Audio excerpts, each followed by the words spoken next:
Sim. Pronto, estamos mais ou menos a 40, 50 metros da entrada principal, mas daqui para lá já vai parar e já vou passar algumas informações para vocês, tá bom? Vou passar aqui à frente e vocês já podem vir me acompanhando.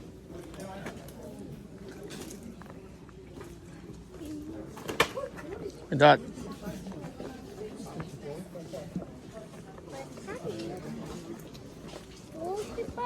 E aí, galera, estamos dando a entrada aqui para ir para a gruta.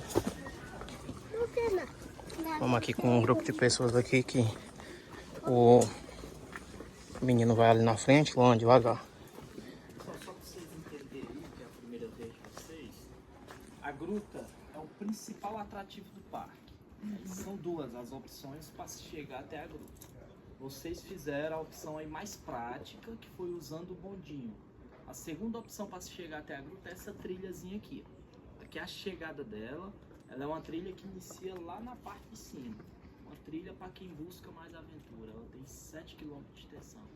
E uma duração aí, dependendo aí do grupo, de 4 a 5 horas de passeio. Mas aí, em compensação, quem faz essa opção por trilha, vai passando por outros atrativos do parque, como os mirantes, as principais cachoeiras, e em seguida desce um vale e chega até esse ponto. Então são as duas opções para se chegar até a gruta. O bondinho que vocês fizeram e essa opção por trilha. Descendo aqui nessa trilha direto, ela dá acesso também a um povoado que a gente tem ali embaixo. Não sei se vocês observaram na descida do bondinho, um povoado de Araticuba. Esse povoado ele fica mais ou menos uns 4 km desse ponto que a gente está.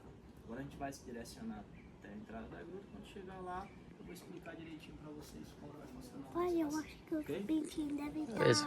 tá bem, né? Os peitinhos lá em casa.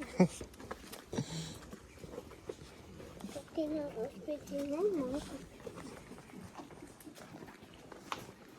Essa entradazinha aqui não dá acesso a local nenhum. A gruta ela já foi utilizada em expedição mineradora. A gente vai ver lá dentro o mineralzinho que ele brilha.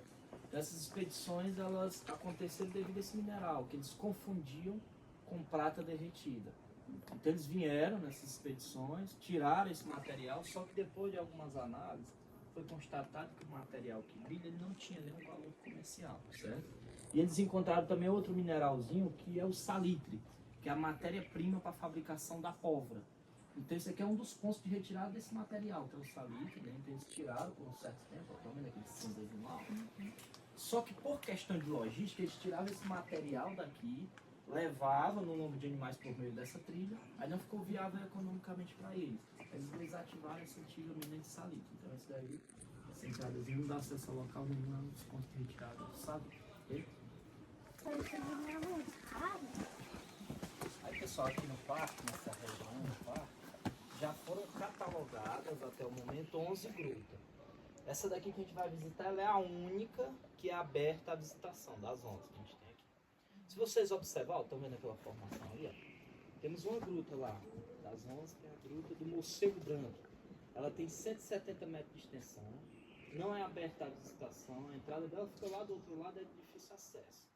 Mas ela não é aberta mesmo à visitação, por possuir uma espécie rara de morcego lá, um morcego branco, albino. E lá também tem um detalhe importante, por isso que a gente não vai até lá, não vai, que é a infestação de aranhas marrons, que causam uma certa irritação na pele. Certo? Mas essa região aqui tem um potencial de ser descoberta até 26, mas no momento, né, só 11 foram catalogadas, a única aberta à visitação, essa que a gente vai visitar, ok? Beleza.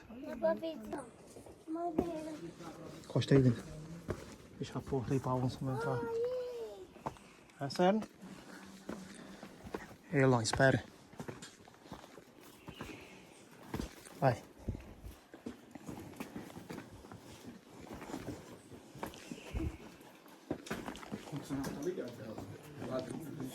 Tá bem fresquinho. Essa sensação de ar-condicionado ligado, ela acontece por quê? Uma gruta, para ela ser considerada uma gruta, ela tem que ter mais de uma entrada, né? No caso, essa gruta que a gente vai visitar, ela tem 2 entradas. Só que a gente vai utilizar só essa. E temos outra entrada mais ali à frente. E essa entrada lá, ela funciona como um ar-condicionado ligado, que o ar ele entra por lá, circula dentro da gruta e sai para onde a gente vai entrar. Por isso que a gente teve a sensação de ar-condicionado ligado, né? Se tivesse só essa entrada, por exemplo, não era considerada uma gruta, era considerada uma caverna. Então Isso. Diferenças entre gruta e caverna, certo? Hoje nesse passeio, pessoal, vocês vão visitar. Essa daqui é a maior gruta do estado do Ceará. Essa gruta aqui de extensão mapeada até o momento, a partir desse ponto aí para dentro, ela tem 1 km 120 metros de extensão.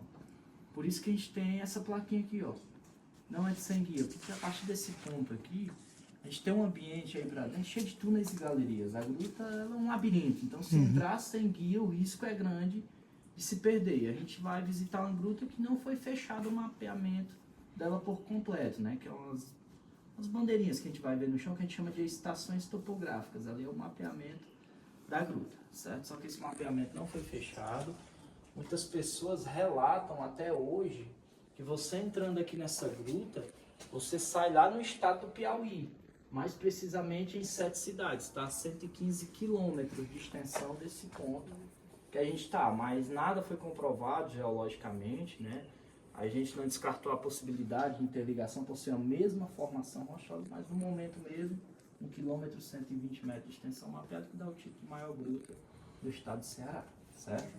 Aí nesse passeio a gente vai fazer a área aberta, a visitação da gruta, porque a gruta ela tem a área aberta e tem a área restrita, certo? Essa área aberta ela é de 350 metros de extensão, a área que vai ter estrutura, né? Vai ter corrimão, escada, que é a área acessível, certo? É um passeio que vai ser dividido por salas, por isso que ele tem uma duração de 30 a 40 minutos, não sei se o rapaz repassou ali para vocês, que todas as salas que a gente visitar aqui dentro, vai ter a paradazinha estratégica, né? Onde eu vou passando algumas informações, vou tirando as dúvidas, dando um tempinho para vocês ir fazendo as fotos, né? Não é 40 minutos andando, porque com essas paradazinhas, né?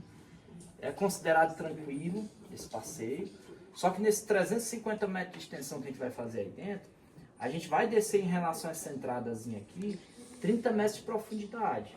Então vai ter alguns pontos mais ali à frente de descidas que está escorregadio. E as atenções têm que ser redobradas, né? Que essa época do ano a gente está no período chuvoso, e no período chuvoso a gente tem um processo de atividade de algumas formações acontecendo que torna esse solo muito escorregadio, mas a gente vai devagarzinho, sem pressa, tá bom? Beleza. No primeiro momento, ó, assim que a gente chega aqui, a gente tem logo essa visão de vandalismo. Estão vendo as pichações? Se vocês observarem nelas, nessas pichações, a gente vai ter algumas datações, quando essas pichações elas foram feitas. Como por exemplo, ó, essa data aqui, ó, quando essa pichação foi feita. Ela foi feita no dia 11 de 12 de 1934. Tem outra aqui, ó, 18 de 7 de 48, 52, 56, são pichações antigas que ocorreram aqui antes da criação do parque. O parque ele foi criado em 59, em 30 de abril de 1959. Só que esse ambiente que a gente vai visitar, a gruta, ele é conhecido desde o início do século XVIII. Então, desde o século XVIII que as pessoas entram aqui dentro. E essas pichações na época era uma forma comum para quem vinha visitar deixar como recordação, dizer que esteve aqui no local. Porque na época não tinha celular. Então a pessoa vinha, visitava, aí na saída ó, colocava o nome, a data que estava visitando, né? Até então era comum, só que com a criação do parque, isso daí se tornou uma prática de crime ambiental. Hoje não é mais permitido. Que o parque, quando foi criado, ele já foi criado com essa finalidade, para a proteção desse ambiente, né, da gruta. Então, hoje, as recordações vai ficar aí na memória de vocês e nas fotos, nos vídeos aí de celulares, ok? A gente vai ter algumas restrições, eu vou falar só as duas mais importantes, para não se estender muito, né? Tá vindo outro grupo aí. Se vocês observarem no decorrer do passeio, vai ter essas cordinhas, estão vendo? Eu vou orientar vocês em nenhum momento ultrapassar essas cordinhas. Ou seja, sempre a gente vai dentro das cordinhas, tá bom? A outra restrição importante é algumas formações rochosas que a gente vai ter no decorrer do passeio, que a gente não vai poder tocar. Não são todas as formações, só algumas, mas ali à frente eu vou explicar direitinho para vocês entenderem qual a formação que a gente pode tocar e qual a formação que a gente não vai tocar. Combinado? Combinado. Alguma dúvida, pessoal? Bom, agora a gente vai selecionar a primeira sala. Vou só passar aqui à frente.